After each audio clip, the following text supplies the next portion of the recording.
کردی؟ آقا اعصاب آدم خورد میکنه. تو نمیدونی تو تلفن چی میگه که اصلا من ربطی نه کاری ندارم، ولی این اصلا طرز صحبت کردن نیست. من اینجوری باشه همه چی رو میذارم کنار، اصلا از این زندگی میخوام بیام بیرون. حتما یه چیزی دید وگرنه مرض که نداره بیاد برگرده بگه بابت فلان جا نرو. من از این زندگی خسته شدم. غلطم تموم شد. گو هم میخورم. بچه‌ها بابی میخواد ایگان از سرش طلاق گرفت و رفتیم بازی کنیم. بابا علی نمیدونه داد بزن مثلا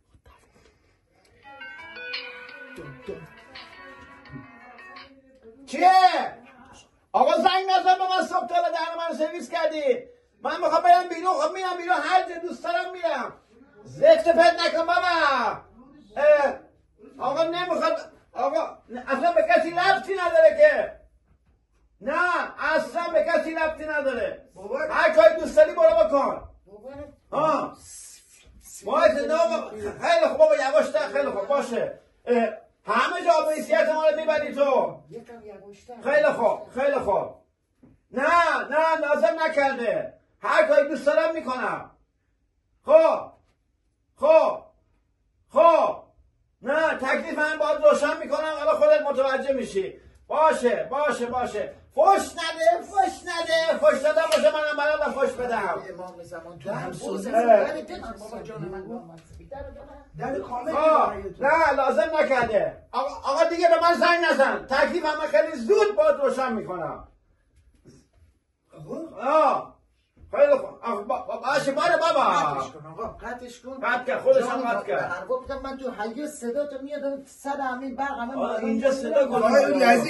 باره بابا حتی ازم که خیلی عذر میخوام ازم وقتی یه جایی میری جنابالی وقتی با خانم داری صحبت میکنی وقتی یه جایی هستی آقا اعصاب آدم خورد میکنه. تو نمیدونی تو تلفن چی میگه که اصلا من ربطی نه کاری ندارم، ولی این اصلا طرز صحبت کردن بود دیدم که اینجوری با خودش صحبت کرد. تو یه آدم زنزلیله. اصلا صداش اصلا تو حیه نه تو آشپزخونه صدات میامد. حالا بشین اینجوری شده. آقا من تکلیفم باید با این روشن بشه. بگو حقی نداره. آقا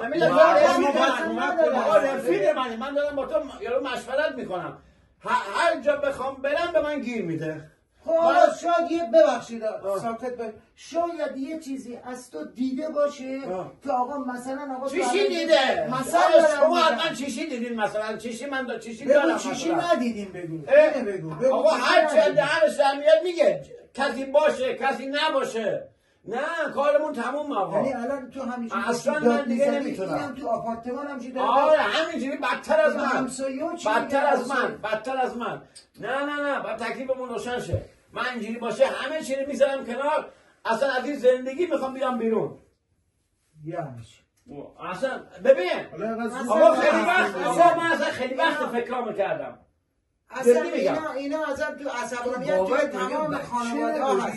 بچه چیشه؟ اون که الان دیگه بچه نیست که. بچه الان میره دنبال زندگی. 22 سال شماست دیگه. آقا بنده الان 30 سال زندگی کردم، از این به بعد خسته شدم، نمیخوام زندگی کنم، تموم شد. ببین یه چیز دیگه هم اولا که من به عنوان یک کوچیک‌تر اصلا در جایگاهی نیستم که بخوام نظر بدم یا به قول معروف بخوام چیز بگم، ولی به نظر من دعوا و درگیری تو هر خانواده پیش بگم هیچ کس توی ایران به اندازه این دو نفر با هم دعوا نمی‌کنه. احمد اینجوری هم که نبود. چرا تو داری پیش آبرو حیثیت منو میبری؟ آبرو حیثیت نیست، میخوام بگم بالاخره دعوا میافتادیم با هم. نه دعوا میافتادیم. حالا من اینو میخوام بگم آقا یه موقع یه حرفی اون میزنه یه حرفی تو میزنی، این که بخوایم بگی که آقا نه و تموم اینو ببین من خودم مجردم، من خودم زن نگرفتم، تجربه هم ندارم، ببخشید واسه حرف زندگی مشترک کن، ولی میگم الان درسته اعصابت خورده میگی، ولی طلاقه اصلا اسم طلاق نگفت، تو داری میگی طلاق. من دیگه نمیتونم باید جدا بشم دیگه. همینه دیگه، معنیش همینه دیگه. تو حالا عالی نمیشه. بعد مثلا چند سال ازدواج کردی؟ 30 سال. 30 سال ازدواج کردی مثلا آقا چیزی که باید تموم بشه باید تموم بشه. چی باید تموم بشه؟ آقا انگشت دماغ میکنی دعوا میافتیم. در میره دعوا میافتیم. منم اصلا از دست این کارت ببخشید این گوشیدن یه چیزی نیستش که هر جا آدم خودش دست تو دماغ میکنی میگی چرا به من خودم چند بار با هم داشتیم صحبت می‌کردیم گفتم دست تو دماغ نکن با من حرف میزنی. میگم تا فی خالدون اون بالا. آقا من اینجوری ام آدم یه جا خسته میشه دیگه، آدم یه جا خسته میشه. یا دستش ببخشید تو دماغشه یا داره اسباش داره میزنه یا پنجمانه رو این برابر میگه یا دستش دماغش یا دستش. تصور کنم بابک مثلا تو دادگاه دعوا طلاق جدی باید صحبت کنه. نه بابا بیا برو شفت لوچی نرفای لطفی مردی داره میگه با تصمیممو گرفتم نمیشه. الکی داری نخ میدی فلان میدی. آقا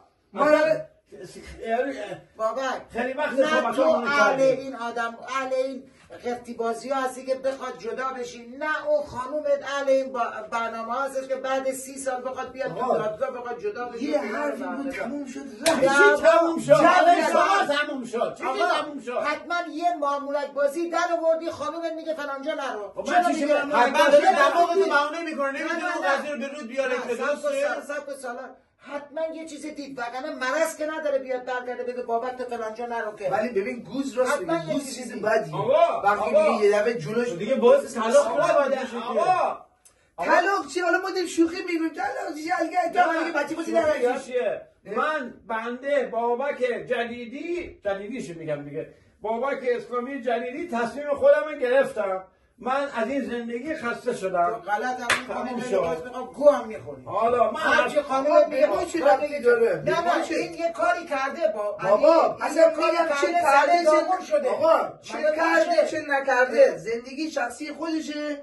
ما به عنوان رفیقت و همکارت که هر روز با هم داریم کلی استوری و کلیپ تنظیم و ضبط کنیم وظیفه داشتیم الان چی بگی من باش صحبت کنم ببینم. نه بابا نمیخواد بابا چی صحبت کنیم، ولش کن. تو شفتی فکر کنم الان. آره شف خدایی الان رفتی الکی خونه اینجوری قطی بازی در نیاری من میخوام جدا بشم فلان. الان وقتی اینجوری داغ بلخونه دعوا رو میاد جدا بشم. آقا آقا من هر جا تو لامصب این گیبه دله به فقط دست دماغ نیست که، دماغ فقط نیست که. الان بازم کردی بازم دست آقا بیرونم میخوام برم، هر جا میخوام برم گیر میده. بابا تو زن داری، چرا زنت مثلا خوشش مثلا شب بری صبح؟ چه لزومی داره بری؟ آقا یه وقت پیش میاد دیگه، آخر هفته پیش میاد میخوام بریم با دوستان اشغال کنیم. مگه خانوم دل نداره؟ حالا ما مردیم فرق میکنیم. نه کی نبزن؟ چه ربطی داره؟ تو هر چیزی که برای خودت میخوای واسه خانوم باید بخواد. بره خونه مادرش، بره خونه خواهرش، بره خونه برادرش بره. تو دست باستن تو هم برو خونه خواهرت برادرت نمیدونه کجا میری که. حرف تو این مقصر با نه لجبازیه. آره این مقصر. آقا نه فقط یه دیگه علی حالا اولی کلمه نیستش که بگیم با لجبازی من بابا جلو اول گفتم اولین بار بود دیدم داری داد و بیداد می‌کنی پشت تلفن. آقا بارها دعوا تو الان نه بارها ببین شاید دعوا افتاده باشی تو خونه. ما ندیدیم اینجا. اولین بار بود اینجوری جلو داری بعد صحبت می‌کنی. حالا ببین چقدر عصبانی هم دیگه، ببین قاطی هم دیگه. من دیگه یارو دیروز بود پیروز یارو به تو هم گفتم، به من گفتی بابا حالت چرا خرابه، گفتم مهدی بعداً باهاش صحبت می‌کنم. آقا تو نمی‌خواستی بری بیرون آخر هفته، حالا این دلش رو می‌خواد نرو، تمام شد. واسه چی نرم؟ آقا دوست واسه چی بری؟ واسه چی بری؟ واسه چی نرم؟ الان جواب من آقا فقط این دفعه نیست. آقا میگی من سخت نرو. آقا اصلا نرو، خانم دوست نداره با مهدی اسماعیلی. مهمترین قضیه اصلا طلاق اگر بگیری حالا چه میگه طلاق کثافت. خدای نکرده چی میشه؟ هرچی میخوام بگم به کار واینری که لطمه نمیزنه خود لطمه نمیزنه اینکه آزادتر هم شد. چه ربطی ما داره؟ نه منظور اینه که آزاد میشی دیگه، به کارش لطمه نزنه. من اگر بخواد باش خاطر این آزاد بشه که بیای چون خب بچه ها همونطور که دیدی کلیپ رو متاسفانه نشد تا آخر شما لذت ببرید و تماشا کنین چون حافظه گوشی پر شد و کلیپ های یوتیوب هم که میدونید دوباره نمیشه گرفتیم. نگاه کن خدایی ولی خیلی خوب بازی کرد. همه میگم منم نتونستم طلاق بگیرم اصلا متاسفانه. این جانور مثلا بیاد اینجوری چی کنه؟ زرتپت نگو بابا. عالی بود. تیم منو با بیچون عالیه. من یه نکته بگم پاره معروفه به یک آدم بسیار زنجلیل و این جرأت اینجوری صحبت کردن به هیچ عنوان نداره. من آخرای کلیپ رفتم به سالار گفتم سالار به نظر من این مشروب داره میزنه. بو برده بودم. از آن نترس که سر به زیر است. از آن نترس که سر به رو است. سر به تو است. سر به رو. سر به کوچه است. سر به کوچه. ولی در کل ببین من برگردم پاره میکنم این کاغذهای آچار رو. حتی اینجا جرأت نداره بگه. ولی در کل کلیپ متاسفانه طلاق منتفی شد تا انشالله دفعه قلب بعد. قرمز برای دای سالارتون. آقا قلب آبی هم برای داشالیتون. تمام الان ببین قرمز چقدر میاد. من قلب بنفش.